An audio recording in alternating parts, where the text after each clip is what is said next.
All right, here we go. Take one. Music is something that all people enjoy, and the types of music is going to vary upon popularity. But the one commonality is that we not only hear music, but we can feel it. Sadly, the survival rate of a lot of musicians seems very low, as a lot of great musicians have died at very young ages. And it only seems like those bands that survive are the ones that ultimately clean up.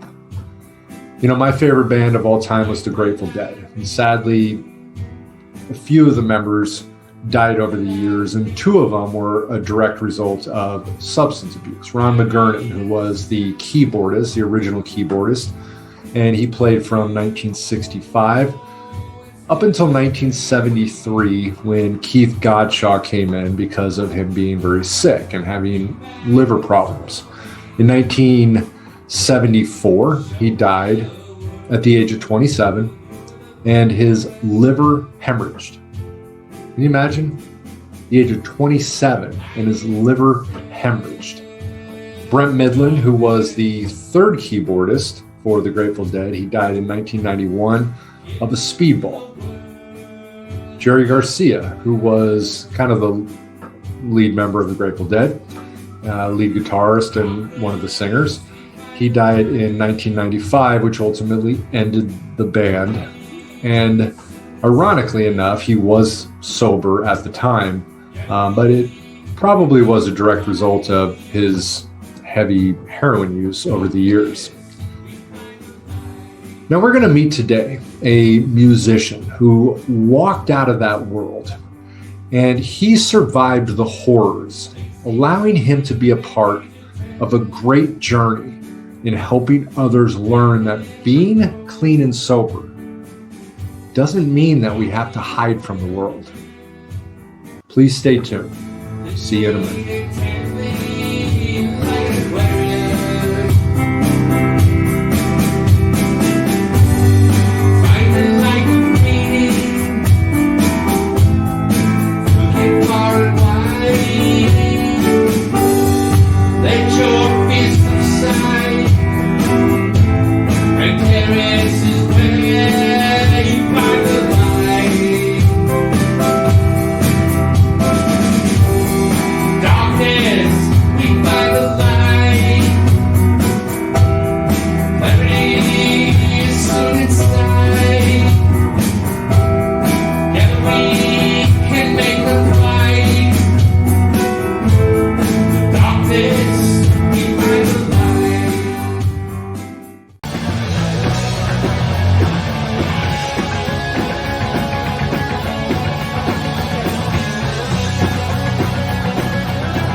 Hey, my name is Eric McCoy, and as always, I'm high while clean. You know, probably one of the most popular American poets in the 19th century, his name was Henry Longfellow. He wrote, "Music is the universal language of mankind."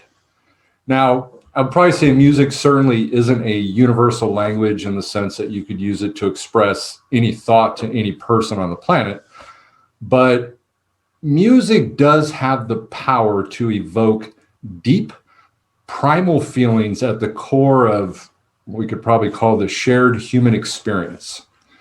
You know, it not only crosses cultures, it also reaches deep into our evolutionary past. And in that sense, music truly is a universal language. Primal feelings, and this is what's cool, comes from the same part of the brain that we were manipulating to get drugs. The midbrain, the limbic system, is heavily involved in those emotions, while the what we call the nucleus accumbens, is known as the pleasure center. Both of these are in the old part or the primitive part of the brain. Either way, music can assist us in getting high. My guest today is Clint Coulton, and he is a professional musician. He's a guitarist for DI, which is an American punk rock band that was formed in good old Orange County, California. Fullerton, OC, yeah. He has recorded, he's produced music with Cottonmouth Kings, Ronnie King, Jack Grisham, Angelo Moore, as well as, I guess, scoring soundtracks for films. Yes. So he is also a member of Rock to Recovery, and I believe also plays in another band with Wes Geer, who I had on a prior episode. Thank you, Clinton, so much for joining me. It has been quite a journey to get you on this show. My pleasure. Yes. I'm stoked to be here. Thank you for having me. And we go back before this, right? We do. So, yeah, you and I met at when I was the director of Pillars at Costa Mesa. Correct. Yeah, at a treatment center down one of the closest ones to my house. Okay. And, we talked a bit sometimes, but I don't really know much about your story. And, I want to start out by kind of asking the same question I asked Wes, right? And, the music industry is obviously known to be embedded with drugs and alcohol abuse. I had our friend Bob Forrest, was with Thelonious. Right. He was at our show. That's where I met him with you were there the first time. Okay. Yeah. And, he always explained his decision to stop using drugs because he always said, nobody wanted to hear me sing anymore. Right. And I was a part, I was around, I don't know if I wouldn't say a part of, but I was around when Thelonious Monster was like, the buzzword in LA, like, who is this band? That was Bob's band. And, so I'm a fan of the band. Okay. So what happened to you that sort of forced the decision for you to clean up? And how long have you got clean? I checked into rehab for the first time August 17th of 2004, and I've been sober ever since that day. So I've got a little over 16 years, August, September, October, November, December, January, 5 months into the year. So what happened? That's a long time, man. It's a long time, and it's a long story. I was born in Texas. We won't go that far back, but it started early in my teens and just continued literally for up until I was 36. I don't think I took a sober breath for 20 years. In the end, it was my band, DI, had an intervention with me. We've known each other I've known Casey since I was 14, kind of knew of him before I knew him. We grew up in the same town, Fullerton. I was on one side of the town. He was on the other side of town. He's older than I am, so we didn't go to this, but we went to the same schools, essentially, junior high anyway. They went to Troy. Troy was the cool punk rock high school. That's where Social D and Adolescence and DI went for the most part. And my mom was hip to that, so she wouldn't let me go. I'd gotten a lot of trouble when I was younger. So I'd already gotten arrested in 7th grade at the junior high, and she wouldn't let me go to Troy because she knew that there were some things going on there. So I ended up going to Fullerton, getting kicked out of there and going to military school, and then finally going to Sonora. My point is that I was kind of involved with the band before I was even involved with the band. Some of the guys that were on my Pop Warner team ended up being in DI. In the end, it was DI that had the intervention. And by that time, Eddie, the bass player, who's my best friend, he had a talk with me. They said, go to rehab or we're calling your mom. And the reason I bring that up is we'd all been to each other's parents' house. And Eddie said, I don't want to have to be the one that has to call your mom and tell you OD'd. I was having seizures. I was 138 pounds and all the stuff that goes along with, living the lifestyle I was. And, you know, in my own mind, I remember being at practice one day and having a seizure, and I literally couldn't move my fingers. You know, it was like neurological or whatever it was. The connection between my mind and my fingers, and there was all sorts of things going on, but, you know, I was scared that I couldn't play.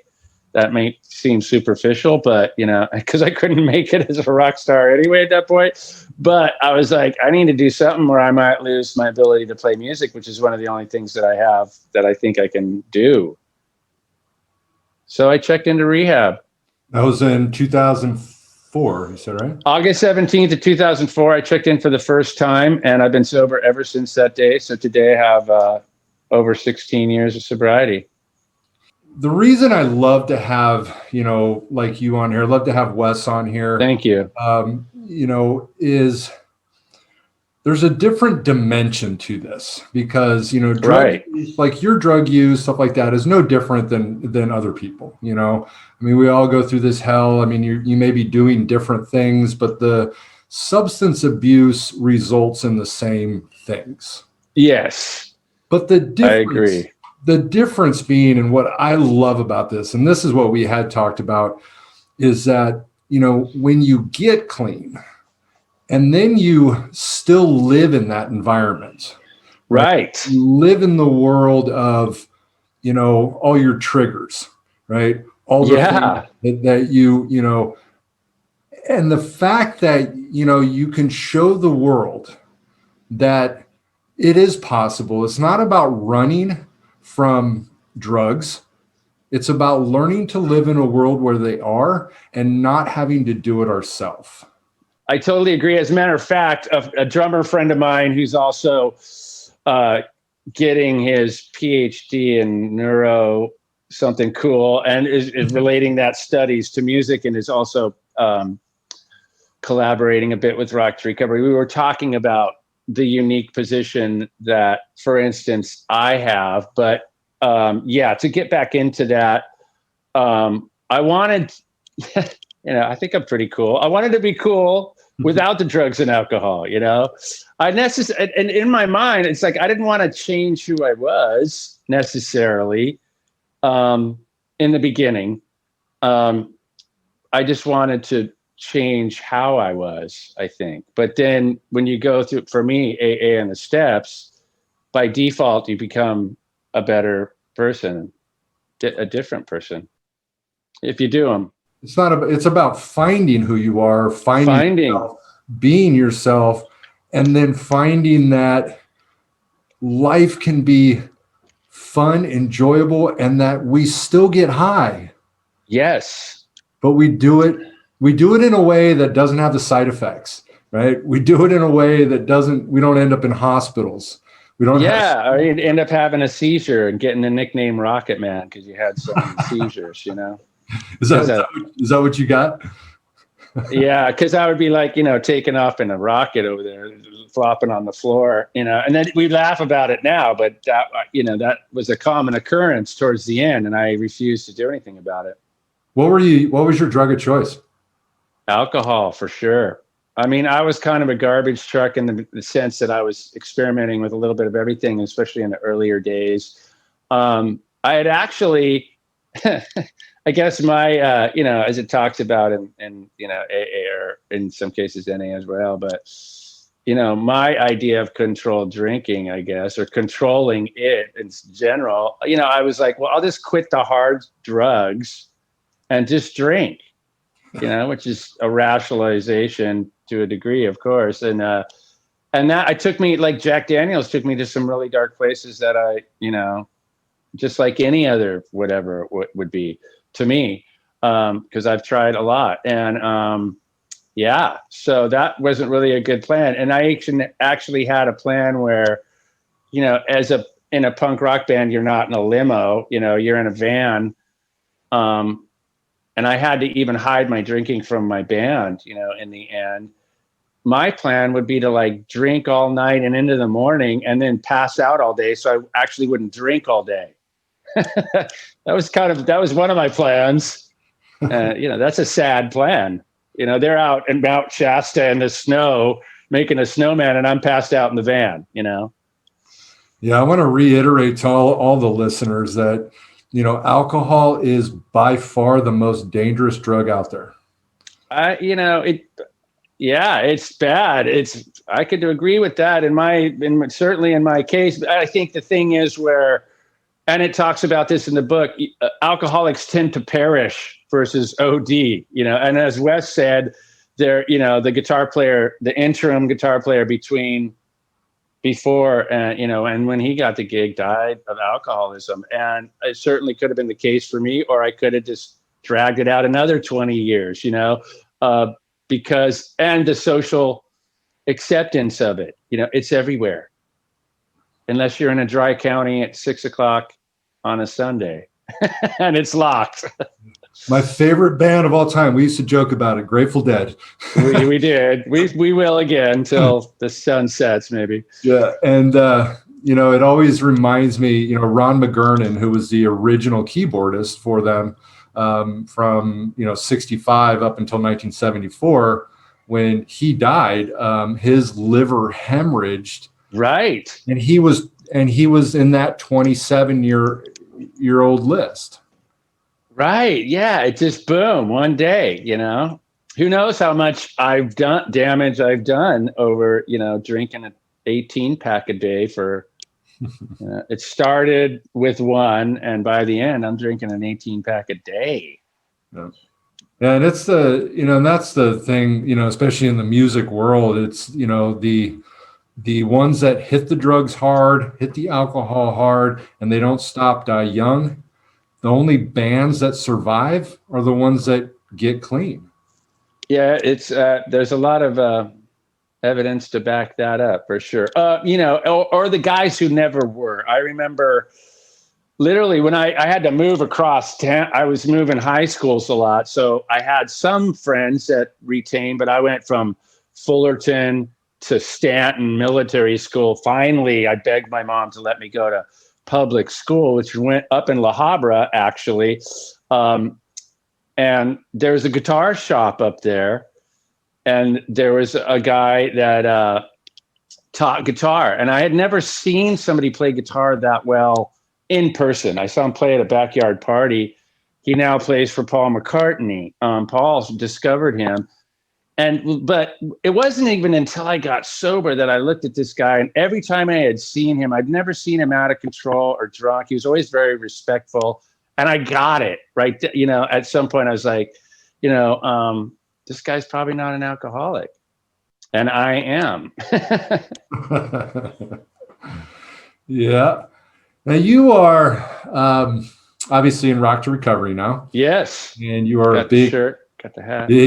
Big part of that organization. And it's a big part of me, yeah. And I, with Wes, obviously him being on here, and I loved having him as a guest. And obviously I didn't know him at all. I knew you. That's why I was trying to get you on the show. Right. Yeah, I got the shout out. It's on tape. Yeah, and but I love the concept, and kind of what I had said with Wes. Yeah. With what I had said with Wes was that, I had sort of done that same idea. Right. I heard the story. Yeah. And the power in getting people to open up and talk about things that they never would, but they do it through music. Right. Which is very common in music itself on any level, whether it's getting jiggy with it, or it's, knocking on heaven's door, using metaphors to say what you may be uncomfortable talking about to anybody in real life, or something funny. It doesn't always have to be that way, but as far as the means to express yourself, for sure. But then you can sing it, not talk about it. Then you can sing it. Which my band doesn't let me do, so I actually don't get to sing it, but I get to play it. So it's okay. Yes, a punk rock band is not. It could be dangerous to be a singer in a punk rock band if you have a mic stand. So I'm okay with that. Because you sort of can just go off on tangents. Well, somebody could hit the mic when they jump up on the stage, and it could hit you in the face. That's the dangerous part about it. literally happened before. Yeah. The mosh pits and the crazy. Yeah. And that's what you want. I mean, that's, like I grew up, getting into punk rock maybe late. I don't know. I wasn't even the punk rock guy in the crowd who got in band. I had long hair, but the Ramones had long hair. So it's that energy that goes along with punk rock that was exciting. And you had mentioned before, the essence, the primal essence of music that you were talking about. I think that punk rock really taps into that on a level of very basic aggression. If you look back in history, what were the Vikings doing? What were the Mayans doing? What were these people doing in regards to their music? They were playing drums, the Tico drums or these big drums. Because it's not only hearing it, but it's feeling it. I mean, absolutely. I remember, being at all the Dead shows that I went to, and Jerry Garcia would, one of the greatest improvisational, guitarists, that would take his band in just some odd places, and they sort of had to always catch up to him, but I always remembered, he would just go into these guitar riffs and the drumming, and it would give you the chills. I mean, it was a jam. Yeah. They would they would have a song and just go somewhere else with it, live. They'd take a song that was 8 minutes on an album and turn it into a 35-minute song. Yeah, right. And that was powerful, and that's what really took a lot of people to that, just because it was always something like you never knew where it was going to go. Right, and that in itself is exciting. Now, as I like to ask Wes this question, and I want to ask you the same question.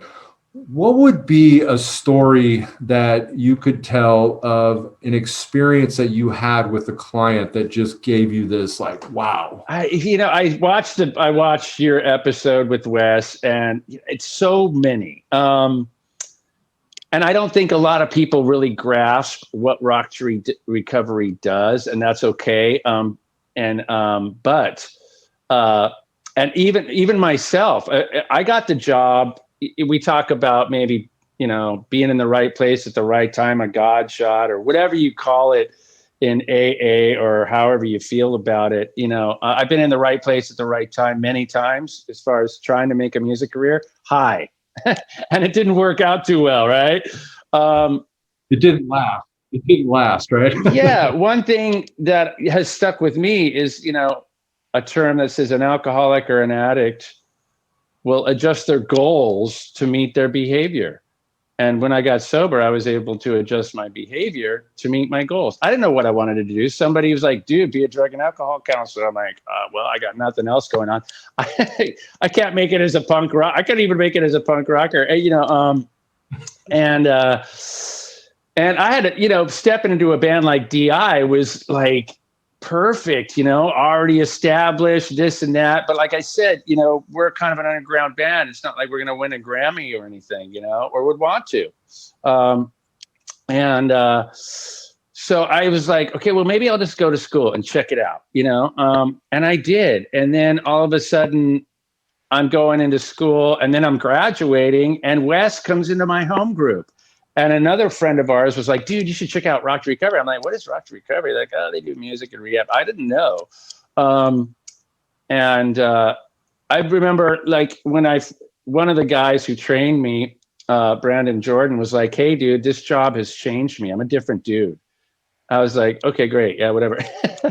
I get it. Like, I didn't get it till I got it. It's one of those things. And, I think early on, and similar to one of Wes's stories, I had this guy who was a straight up alcoholic. And, I love all kinds of music. I love country guitar. This guy had a bit of a drawl. And it was just me and him. And I had never done a group. The first group, usually we have maybe 8 to 10 to 15 people. And this day, it was just this guy and me. He just got there. He was coming down off a drinking binge. And I know what that feels like. And he's like, I don't like music and I don't like you. He's like, same kind of thing. It was like, what are you doing here? And so I was like, okay, well, what are you into? What's your favorite band? He's like, I don't like it. I don't like music at all. But I could tell he was from the South. So I tried it, played some, some country riffs and some other riffs. And he's like, wow, you play country guitar pretty good. I'm like, yeah, thank you. And we ended up writing a song about Jack Daniels, which was called Goodbye Jack. And it was like a very metaphorical song, about leaving Jack up behind and taking a train to another state, literally another state, but to another state of mind. And we were laughing and joking, and I won't soon forget that. So maybe I made that guy's day a little bit happier, and I could tell he was not feeling well. I had another guy in my group. I do a group in Anaheim, and this guy was, older than me. He was, you see these older alcoholics, and I'm saying that because a guy who has drank longer than me and held out is in pretty bad shape physically and mentally, and I could tell he was not doing so well. And he told me a story. He goes, yeah, I have a 60s Strat or something, which is a very really cool guitar that I had forever. I used to play. It's been under my bed, the old under the bed. I used to work at Guitar Center. You hear the story of an old guitar that's been sitting under the bed for 15 years. This is what the guy said. And I have a Stratocaster that I bring. And he goes, it reminds me of my guitar. I gave him the guitar and his hands were literally shaking. He was sweating. He could barely play, let alone just sit there. And he's like, dude, I can't believe I haven't played my guitar. We jammed a song, and he was part of the band. And I have, we could spend an hour with stories. I've been doing Rock to Recovery, for 55, just over 5 years, July, August, yeah. And thousands of groups later, I still get this reaction, today. How hard is it sometimes to get people to get out of that uncomfortability? There was the example of the guy, but once you get it going, it kind of, I think, and some of the ways that we get people involved is to use the topic of discussion and use that as a catalyst to write either lyrics or get an idea of how we want the song to go, whether it's, emotion wise or mellow or rock or whatever. You see them, even if they're reluctant, kind of come out of their shell. And it may not even be the first time, because usually clients could be there 30 days to 60 to 90 days. So you would see them over a period of weeks. They may not really understand or get it. Some come right out and are just woo, and some other ones you want to encourage them to do it with, like Wes was talking about the shaker thing. Give them a shaker or get them on the keyboards, playing a little bit of guitar or just singing and clapping. It's literally magical. It really is cool. Yeah, it's so funny. I don't think I'd said this before, but when first time I ever picked up the guitar was before I got married. Right. And my mom my wife, we were going to do our own vows. And so I was thinking about it and I was like, you know what? I'm going to play and I'm going to sing. Yeah. Right? I love you, baby. Well, I ended up doing Grateful Dead. I could have guessed that. The vow was like, 30 minutes long or something? No. It was vows. It was If I Had the World to Give. It was probably really the only true love song that the Dead ever did. Right. And it was such a difficult song for a couple reasons. One is, literally I was like, had to learn the guitar. Yeah. And the Dead, I may not be a huge Grateful Dead fan, but I am, respectful of their jams. They're all over the place when it comes to that. And then I had to learn to be comfortable in singing. Right. And you want to look cool, right? You got your suit on. Looking cool is half the battle. Yeah. And then of course singing at the tone of Jerry was kind of a reach. Right. Another thing is, instead of having them just sit there listening to music, which is cool, right? That's definitely an experiential therapeutic thing. They're in the band. So like when they hear like maybe something that they said that the singer incorporated into the song, like, you know, one more time, or I can do it, you know, I'm just giving examples of that. And having them stand up and play something and, you know, getting into that, you know, I encourage them to get up and, you know, like they're in a band. That's how I learned, you know, and I still do it when I'm preparing to go play. DI I've been in for 20 years, so I kind of know the drill, so to speak. Even though I do go over, like we just did a show where we played a couple of songs that we haven't played in literally 15 years. There's 10 records out by DI. I'm only on 3. It's a lot of songs, you know? So we're like, okay, let's play Venus de Milo. That haven't been, we would get together and practice it for sure. But when I play out with the Sacred Sons band, which we're doing primarily covers, and I think Wes had mentioned we have guest stars like Monty Pittman, and we had Moby and Katie Seagal come play with us, and Chavo, and these types of musicians that have been up there to jam with us. I definitely have a regimented practice where I am not only conscious of how I play, but what I look like. You know, my stage presence, not necessarily the shirt I'm going to wear, but how I'm going to perform. Now, are you guys all clean in DI? No, I could go through it, but it's, you know, some of them are doing their thing, and I'm sober, Eddie's sober. And that it works for us. The dynamics of the band, and it's not my place to regulate that. Sure. You know, by any means. We all grew up together, and they're stoked that I'm sober. Let's put it that way, you know. And we haven't had any major issues lately in those regards. So it's working, and we're all getting older. You know, we kind of realize when you get older, you have less time on the earth than you did before. You know, it's not like we're running around in a van, which we are, you know, across the United States at one time anymore. And we respect each other, and, you know, try to give each other the room to do whatever. What does DI stand for? So many things, right? Don't inquire, right? Drug ideology. The one that Casey had given me before is disestablishmentarianism ideology, which in 1981 was the longest word in the dictionary. So that was his reasoning for that. Drunk Engines. I think there's another band called Drunk Engines because some guy just sent me an Instagram thing like, hey, do you guys still wear the masks? I'm like, I don't think we ever wore masks, bro. I don't remember that day. Yeah, so whatever you want it to be. Dial in, because we're doing the...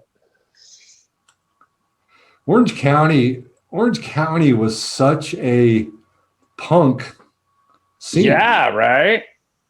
Well, yeah, I mean, when punk came around, for sure, you know, that was the nucleus of, you know, literally Troy High School, of Social Distortion, Adolescence, DI, Led Zeppelin, I think went to Troy. I'm kidding. They're from England. But you know, that was, and essentially a lot of the same members with Mike and Casey and Rick.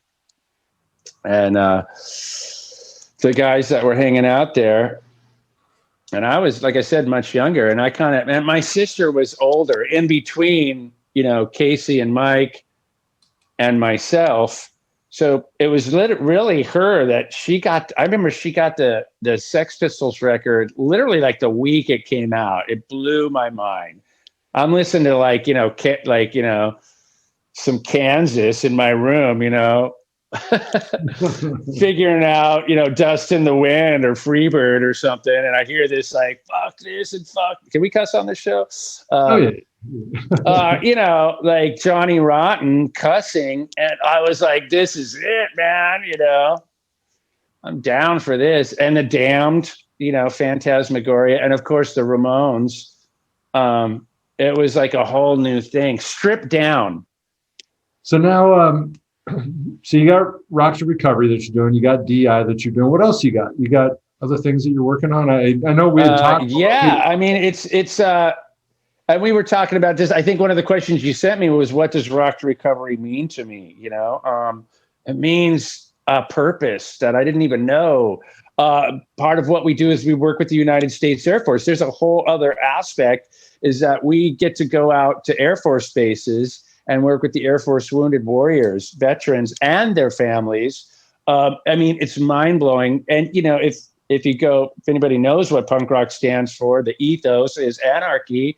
I want to be an anarchist when I was a kid living in Orange County. Rebel. I was rebelling against the system. But my stepdad was a decorated pilot in Vietnam. And I was like, you're not my dad. You can't tell me what to do. No respect in that regard for authority or, people in the service. I never had the desire to serve, and never in a million years thought that I would be working with the Air Force. And it totally changed. It didn't change.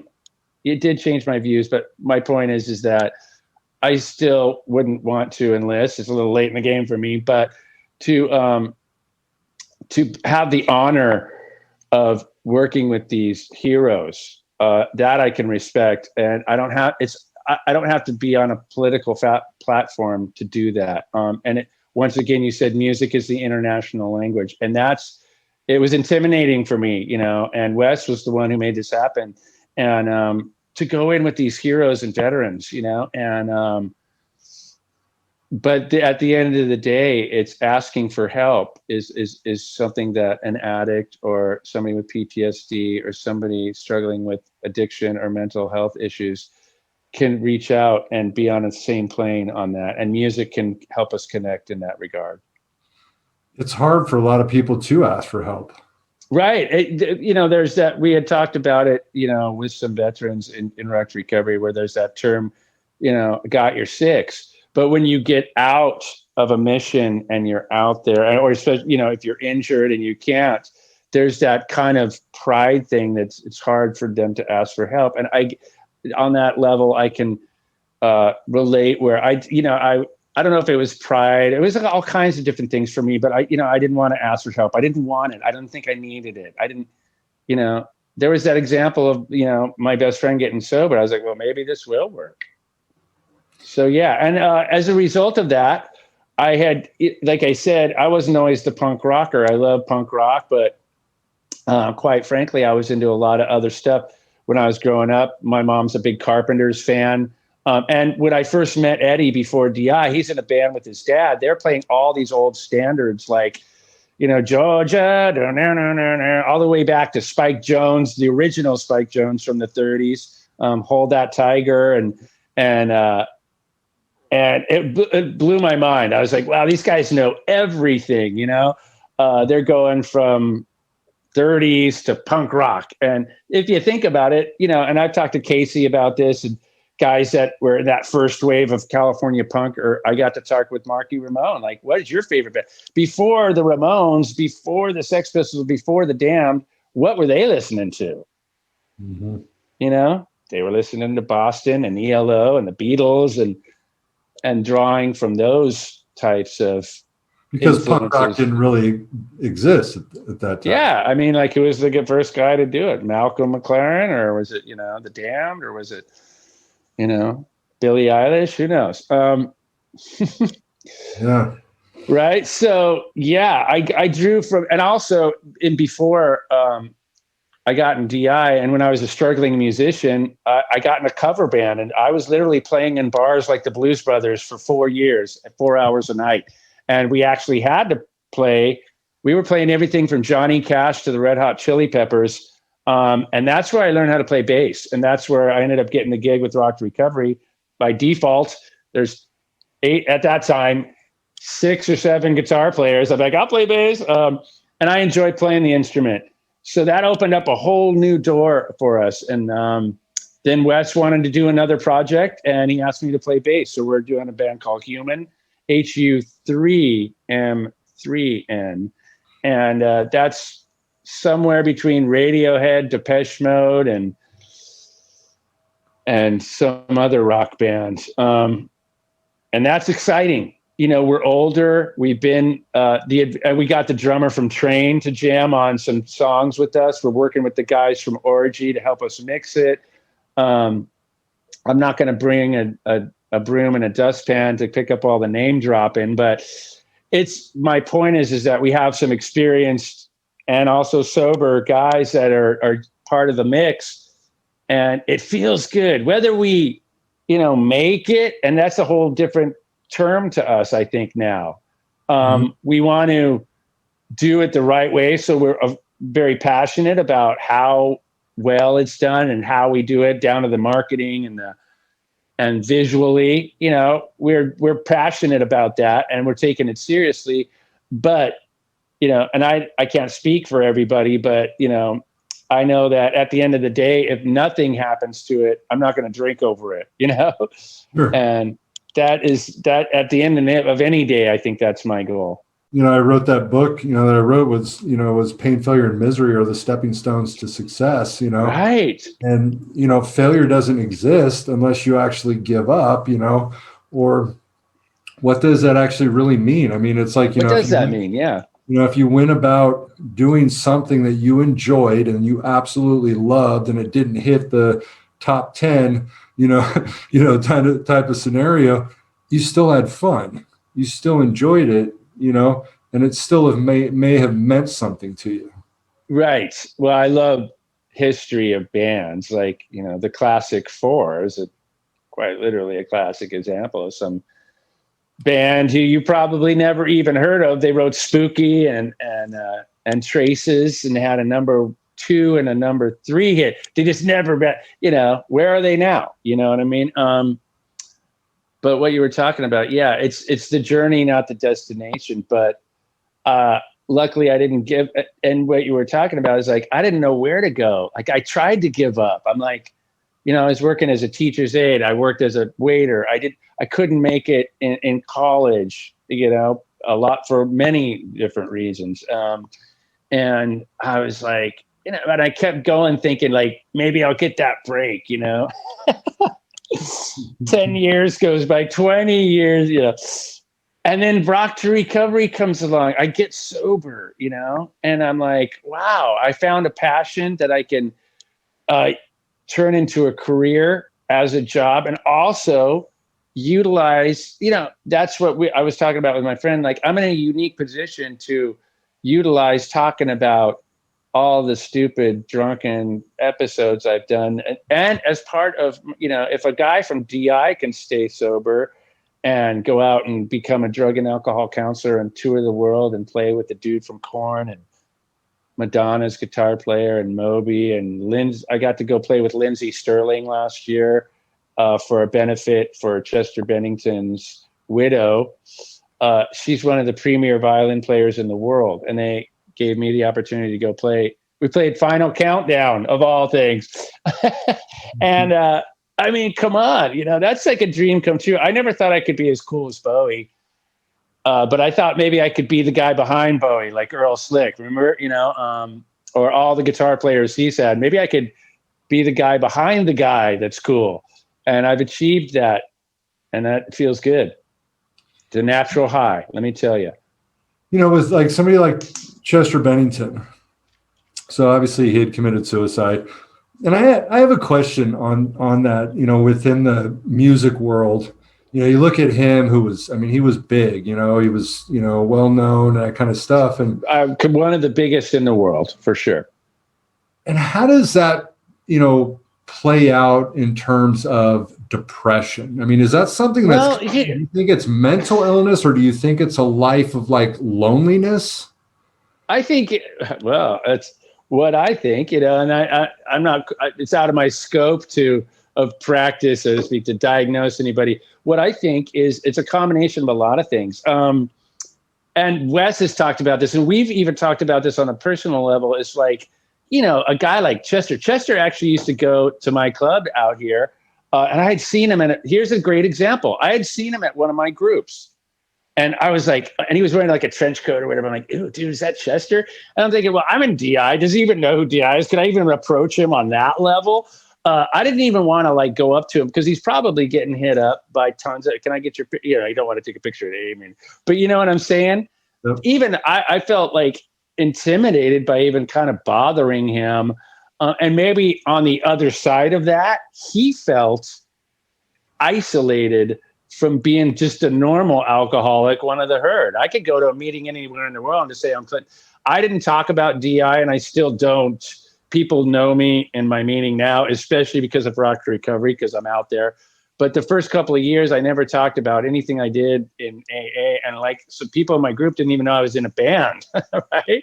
I think that's the way he wanted it, even though, of course, like somebody like that with such a huge profile, public image could be rather isolating and cut you off from what Wes was talking about, is that the opposite of addiction is connection. And if you combine that with some mental health struggles, and whatever was going on, if there's, at the end of my run, I was displaying all kinds of different symptoms of things going on with me. I felt crazy. I felt depressed. I felt confused. I felt all these things. I wasn't myself I didn't even know who I was. I hadn't been myself for 20 years. So yeah. And on that level, who do you reach out to? And if there's millions of dollars on the line, your band, not necessarily, I'm not saying his band was pressuring, but the pressure of success and to keep that machine going, there's a lot of money and people on the line. That in itself is, a big responsibility. Well, and especially for somebody that feels like, they're fans, right, and the fans out there, and I need to be there, and we need to play, for my fans. That was always the story of going back to Grateful Dead, of Jerry Garcia. Absolutely. Remember when Jerry, what did he OD and he forgot how to play guitar or something? Oh, he went into a diabetic coma. Oh, that's right, it was, yeah. Well, alcohol is sugar, Yeah, but he they did that documentary, and he literally hit fame so quick that he'd be in a hotel room and people would be climbing the balconies. Right. Can you imagine that? Crazy. And he said there was like this real loneliness that he felt in life. Right. And that's that self-isolation. Yeah, you can't really be out and just be. He said too, somebody.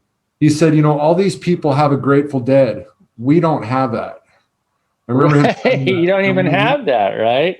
And I get to walk in between those worlds a little bit. I've had a certain degree of, I guess, success, not necessarily hugely monetarily. I've toured the world with my guitar, and that's all I ever wanted as a kid. I thought, like, I bring up Jimmy Page because he lived in a castle and he had his own plane, and he had like custom pants and a 59 Les Paul. And that's what I was like, ooh, that sounds pretty cool. And now it's not that I need that. I'm all about, having, I think at this point too, like I said, if I were to be successful, I would be handling it in a much different way than I would have if it happened early on, like huge success. Like I came up through the cover band punk rock circuit, and that's not a bad way to go. Let me tell you, it's a little tough. I think one of the joys of being a sober punk rock guy who's in some band, that people know, is that I get these younger musicians or kids, that are in punk rock bands. Like, how do you do it? Mm-hmm. I want to be in some punk rock band. I'm like, well, just get ready to go to the shittiest part of town, USA, wherever you're at, in a van, and stay at Motel 6, or in the van, I've been to a lot of hotels and truck stops, and I even wrote a song about the Flying J because I love the Flying J. and I know a lot of roads between here and New York that a lot of truckers have been on. And I've been in a van and got to explore Europe with DI, and that is so cool. It's a dream come true. Now, we're not always, like I said, hugging each other. There's a lot of yelling going on. Get in the van. But the program has helped me to, navigate through those waters, so to speak. Aside from even the 12-step program, stuff like that, what are things that you do that really help you in recovery, that really kind of, Wow. Yeah. bring apart that passion, that excitement, or what has helped you, even aside from the music? Obviously, there's a lot of people out there that don't play music. Right. Well, people that listen to music, ironically enough, I don't listen to music as much as maybe a common person. I don't like to drive and listen to music for the most part, because I'm always playing, but on any level, staying connected. I think early on, now, whether it was like my sponsor talks about the window of opportunity, which I totally believe it is, I was pretty beat up. So I was getting older. I was having some serious health issues as a result of my drug and alcohol use. And that was a pretty big reason to at least take a break, I had no intention of really staying sober in the beginning. But early on, and even I told you my bass player said, I don't want to have to be the one that calls your mom. He also said, if you're going to do this, don't half-ass it. So to have an example there of this guy that you were neck and neck with, that it worked on, because he got sober about a year and a half to 2 years before I did. And I was waiting for him. I'm like, dude, let's hit it, one more time. He's like, nope. And I kind of went into it, and I think maybe it's my pragmatic nature. And I was totally spiritually bankrupt. I was under the belief that, willpower would make me a rock star. And I embraced it. And I really kind of got into it and started a pattern early on. I called my sponsor yesterday or the day before. I call him pretty much every day. I'm about 95% on that for 16 years. I prayed this morning. I haven't meditated yet, but I'm trying to make a goal to meditate every day this year. We'll see. No, but that's something, like I said, that I see in my sponsor and in my boss, Wes, that I'm aware. I stay connected for sure. I have my sponsees try to call me every day. So I've got that trifacto. I'm going to a meeting tonight, my home group. After 16 years, I'm still doing the stuff I was doing in early sobriety, because I don't want to. It was such a game changer for me that if that's all I have to do, then that's easy. Yeah, the one thing I've always seen within you too is humility. Thank you. I don't know if I feel that all the time, but if I exude it, that's great. No, you do. You show it. I've worked, with a lot of years, I've worked with, even as counselor with people in the entertainment industry, as, they could be actors, they could be musicians, things like that. And I got to say, honestly, the ones that I would love to have just seen like get kicked out of the treatment or even not be there are the ones that are just like their heads are this big, and having to deal with, that kind of stuff. And it always frustrated me, and I always felt too kind of sad for them because, a lot of those people, they're not going to make it, until you can get out of that, the world revolves around me. Oh, I'm famous, or I'm this, or I'm that. They're screwed. Yeah. How many lead singers does it take to screw in a light bulb? Right. I'm not going to tell you. Maybe we should go with lead guitarist. I specifically remember getting kicked out of my own show here in Orange County. And I'm telling the bouncer, don't you know? I literally just got on stage. Obviously, I wasn't in a blackout because I remember it. I'm like, don't you know who I am?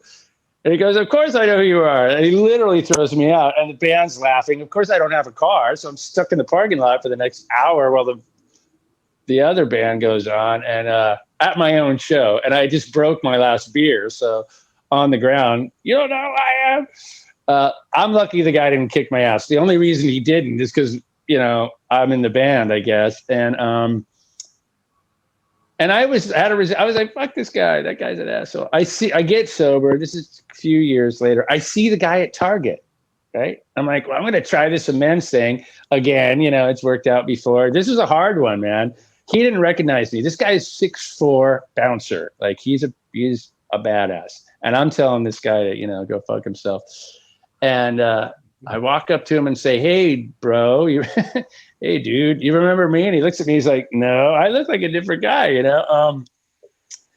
Probably had different color hair back then, too. I did. I was red and spiked. I was like, hey, I was that guy, you know. And he's like, oh, my God, his eyes, like, I could see him circling back, you know, in his mind. And I was like, hey, you know, I'm sober. I wanted to apologize for my actions. And I'm trying, and it's not, you know, if you know the AA thing, it's not about saying you're sorry, but in this case, you kind of do. And I was like, I've made, you know, I've tried to be a different dude. I try not to act like that anymore. And he goes, I've been a bouncer for 15 years and not one musician has ever approached me and said, sorry for being an asshole. You made my day. And I was like, whoa, you know, and that's part, I guess, you know, if you humble yourself, maybe you can exude some humility, I guess. That might be a formula for that. It felt good for me, and I'm pretty sure if it made that guy's minute. Yeah. That's just one example of it. Yeah. Well, hey, man, I want to thank you so much for doing this. My pleasure. Sorry I stalled you for so long. And like Wes said, you know, I am more than a musician for DI now. One of my dreams was to be a producer. And I ended up being able to produce a DI record, which was a lot more than I had bargained for time-wise. But I did learn a lesson, and now I have the satisfaction of having done it myself, which I don't know if I'll do again, but yeah. But yeah, now man, you know why the Eagles sound the way they do. Yeah. Well, thanks for doing this, man. I really appreciate you coming on, taking the time. My pleasure. So I want to thank everybody for tuning into another episode of High While Clean. Keep getting high. Let's do it clean and sober. High on life, dude. Take care. Thank you.